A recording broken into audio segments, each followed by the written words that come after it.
Shabbat Shalom, everyone. This week's portion, Parashat Tzav, which means you shall command. And in this week's portion, we have a sacrifice that's called the Thanksgiving sacrifice. Those that live in the States know the Thanksgiving holiday, but here we're talking about the Thanksgiving offering that a person gives. It's not an obligation. If a person feels that he has a lot to thank for in his life, he goes to the temple and he gives a sacrifice. That's called the Thanksgiving sacrifice. But what's so significant about this sacrifice is that a person deep inside has a problem with giving thanks, because when he thanks someone or somebody regarding his situation, it means that he's not fully in control. And there's other people that actually benefit him, and he has to give them thanks. It means that you need someone, and no one wants to feel that he needs someone. So he has to elevate. He has to grow above a certain feeling and admit, I cannot survive here in this world without God, without my friends, without my family. And a Thanksgiving offering is something that's appropriate. That's why it's very unique in this week's parasha that one offering is dedicated for Thanksgiving, Korban Todah. But what is the connection between that and the other portion that we read in this week, which is Parashat Zachor? You shall remember what the Amalekites did to you when you went out of Egypt.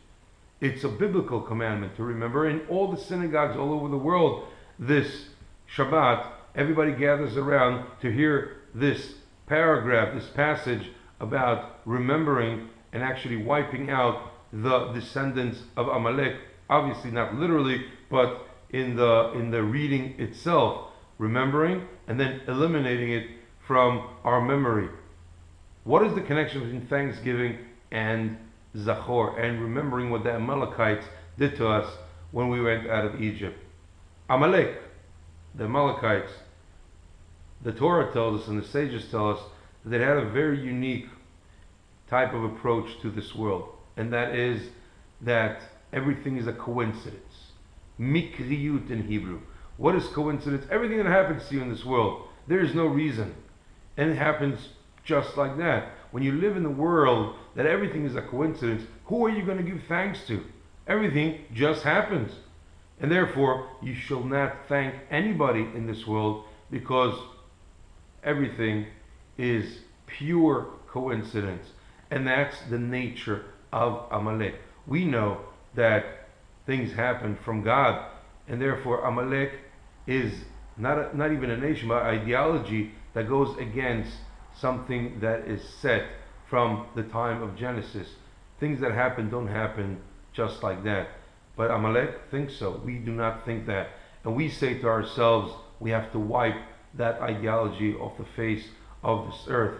There is a God, there is a meaning to this world, and things that happen to us in this world have a true meaning. And if they do have a true meaning, we have to thank the Creator above. We have to thank our family, we have to thank our friends for doing or bringing us joy and happiness.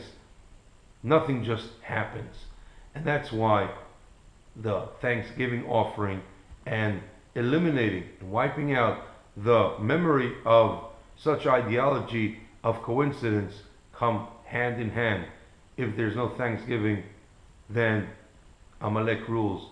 And if Amalek is eliminated, then there's someone to give thanks to. That's how the two are connected. Wishing you a happy Shabbat and a fulfilling life in this Purim day. Shabbat Shalom.